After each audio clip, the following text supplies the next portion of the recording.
Alright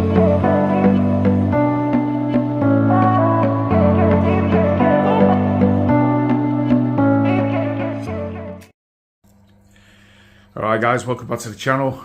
Hope you're doing well. Today's episode, we're just going to take a look at the tank, take a look at some of the things that's gone wrong this week. As you all know, we always have either ups and downs in our aquariums. We'll take a look at the little torch just there, still alive. We'll take a look at these little Indo torches as well, the ones that fragged. This one, if you remember last week, fell into the bubble. How it survived, I do not know, but it has survived, which is a miracle in a way.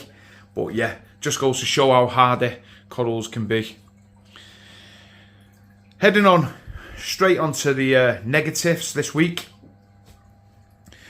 As you can see, if you look at the tank, you'll probably notice something a little bit different. Trimmed a few of the little, forgotten the name of it, Ceratopia, sorry, over here. Trimmed this, and I trimmed some of the Hidesuta. Just there, you'll see some of the nubs, which is snapped off. And I've just over there as well. Basically, this Maigitor is growing really fast. It's growing really fast, this guys. I've actually fragged this loads of times. It just seems to be like super boosting, along with this Maigitor here as well. As you can see, it's just absolutely growing crazy. If I take you around here, you'll see that. Just look at that Maigitor there, guys. If I can zoom in, as you can see, it's right near the glass. Just there. Right near the glass now. And it's just so, like I said, it's just all growth that's going on. But the main thing you'll definitely see is that pump. You'll see that I've got my MP10 there. The reason for that, guys, is on my last video, you'll see that I was mentioning, and if you listen very carefully, you'll be able to hear like a little rattling. I didn't really hear it, in all honesty, especially when I was filming. Obviously, you're into that mode of getting out what you want to say, and I didn't really hear it until after I started watching it, and then I could hear like a little tiny rattle, and that rattle was coming from the gyre. Now that gyre was the very first gyre I got. It's been on my tank for what, 3 years, 2.5 years, 3 years. So it's ran obviously 24 hours a day, all that time. But obviously when I heard the rattle, I took it off, stripped it down, put it in some citric acid, and yeah, went to town on it, tried to clean it. Left it for about 2 or 3 hours or so. Put it all back together, put it in the tank before testing it, which is a stupid thing. And yeah, basically the right-hand side of the pump there was working. The left-hand side was not working. Obviously, as we're speaking, this side was working and this side wasn't working. So obviously, something had gone wrong. I don't know really, honestly, what's gone wrong. But then when I did put it on, so I took it back off. I maybe thought that maybe I put it in wrong. I'd not connected it. You know, like when you push it in, it's got to line up. Put it back in again. Turned it back on again, and that time it tripped the electrics. All my tank went off, all the lights went off, everything went off the tank. So obviously, bit of panic stations just to get the tank back on. It wasn't going to do any issues, any problems or anything like that. So I don't really know why I was panicking too much, but you do, and you think to yourself, oh, it's not blown the actual power, the actual socket where the plugs are all plugged in.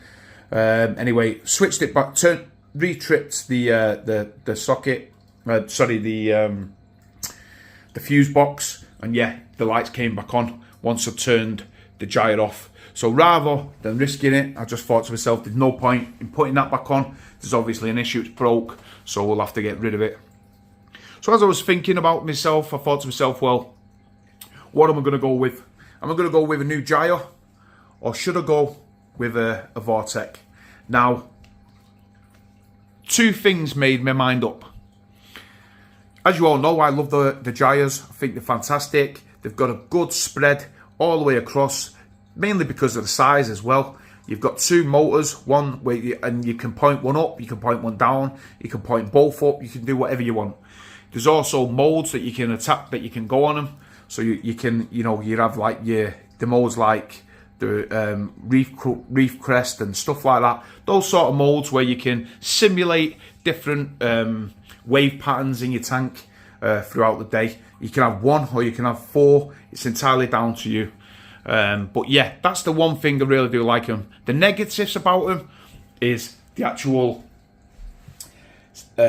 cleaning of them. Now, when you have to clean these, I either have to put a bucket on the floor there and put the bucket, take this off, and because it's on that cable there, you got to pull it over the side of the tank, drop it in the bucket, and clean it as we go from there.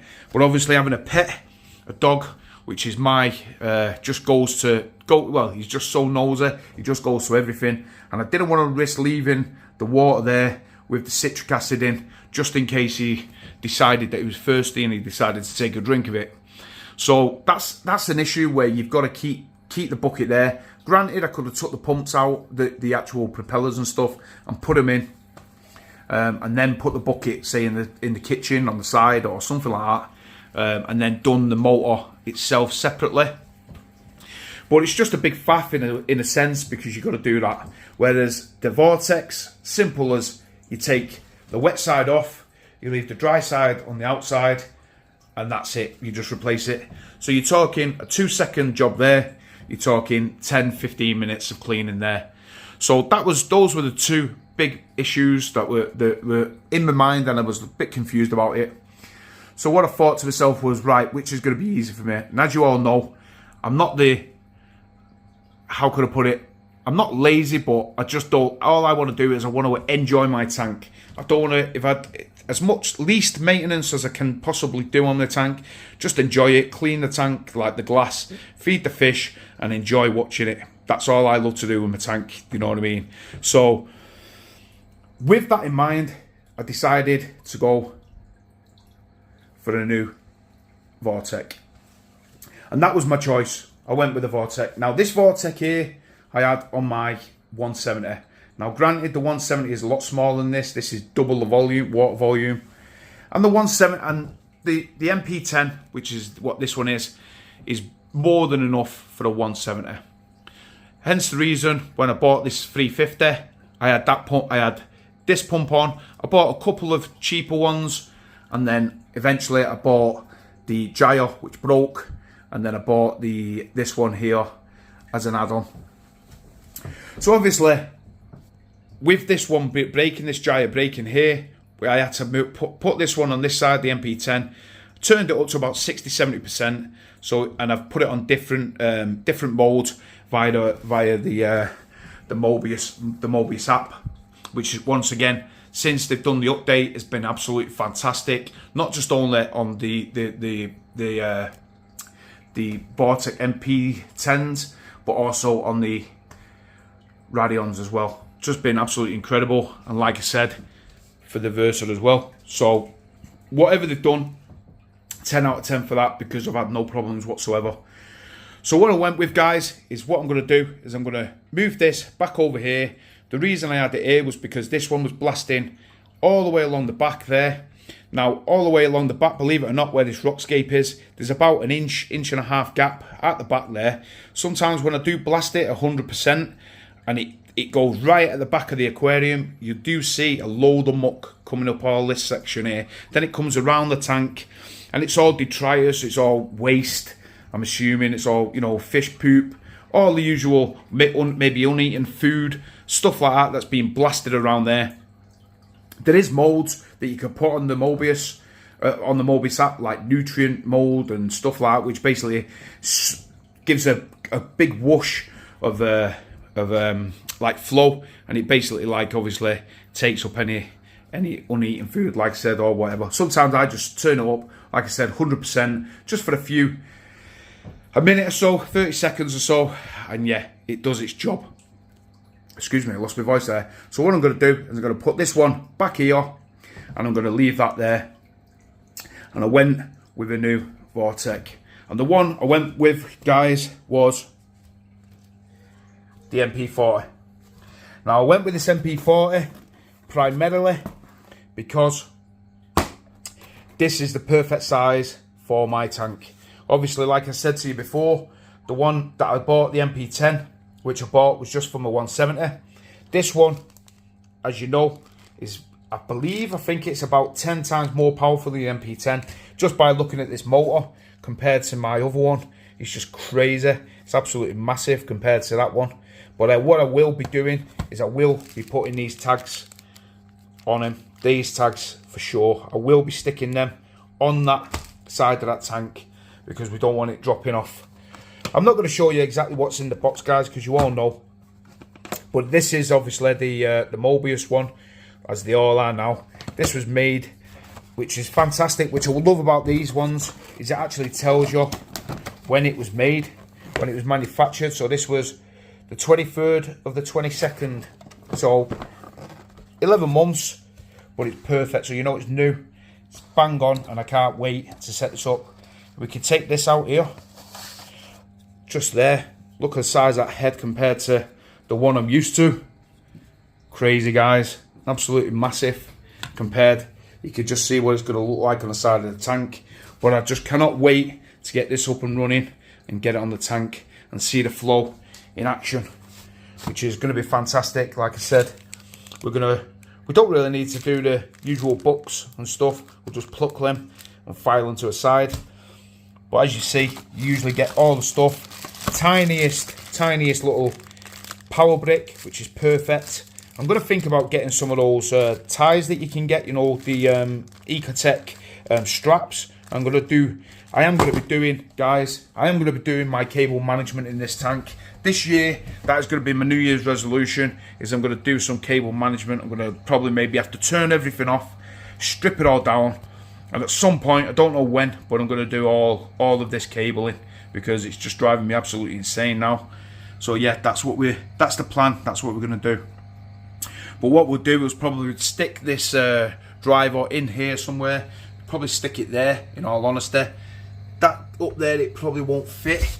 It won't fit up there where the old one was. So what I'll have to do is I'll have to stick it over that side. That'll be perfect. And we'll just run it up there. Can't have any more things going on the outside, otherwise my missus will kill me. So that's what we're going to do. So what I'll do is I'll set it all up, and the next time you see it, this will be the MP40 will be on it, and the MP10 will be back in its place where it was. One eternity later. Right then, guys, so we're back, and as you can see, we're all up and running. The glare of this is crazy, but as you see, MP40 is on. What I've done is I've just tied it up to the top here, brought it along, and I've just stuck one on the back, so nice and neat. As you can see, I've not really done it centre in there. I've just moved it more to the left hand side so it can push the float right over those SPS. And yeah, I think it looks fantastic. I've also moved the MP10 back over to where its place is, so now we're going to get some good flow going at the back like we did do originally. But overall, guys, I'm absolutely over the moon with it, the way it looks, and definitely I think that is the right choice for sure. I mean, just look at the size difference, it's crazy. I mean, tiny, huge, but you can already see just by looking at the flow of the euphyllias, the Duncans here, everything is perfect. It's all, I think it's, yeah, there's not much words I can really say other than I'm over the moon with it. Just look at the flow of that. Now, guys, absolutely flowing brilliant. And these I found that they do seem to like a lot of flow. So yeah, overall, I'm really happy. One thing I also do want to mention is I put out a few weeks back of what ICP to go for. The ICP test I've decided, guys, to go on is I'm going to stick with the Triton. I've used them all the time, so I'm going to keep sticking to them, and I'm going to try that. So I'm going to buy that sometime this week, send it off, and the next couple of episodes maybe, the Triton will be up and running, and we'll be able to know what where we're at with the tank. But I think it's going to be pretty decent anyway, to be fair. As you can see, you look at your corals and you know whether there's something wrong. and so far so good. I don't think there's anything going wrong with my tank. So, but an in-depth Triton look will look at it. The ICP test will look at it, and we'll be able to tell. So that's what I'm going with, and that's what I'm going to stick with. So once again, guys, thanks for your continued support. Also on this, I did want to mention that I finally reached that magical 1,000 followers. I'm absolutely over the moon to that. I can't thank you all enough. Those of you that have not subscribed to me, if you'd really consider subscribing, I really appreciate it. Helps the channel, and it costs you absolutely nothing to do it. So yeah, I think it would be fantastic if you could do that. If not, just click the thumbs up. All goes to the YouTube algorithm, and yeah, it benefits the tank, but benefits the channel. So like I said, guys, massive thank you to every one of you who have followed me on my journey, and continue to follow me, because we're going to get even better, and I think the tank's going to look even better going forward. So once again, guys, I really appreciate you following, your support. Don't forget to check us out on our live streams every Friday night. Go over to our Instagram and check out who's going to be hosting that particular week. So once again, I'll see you on the next video. Cheers, guys.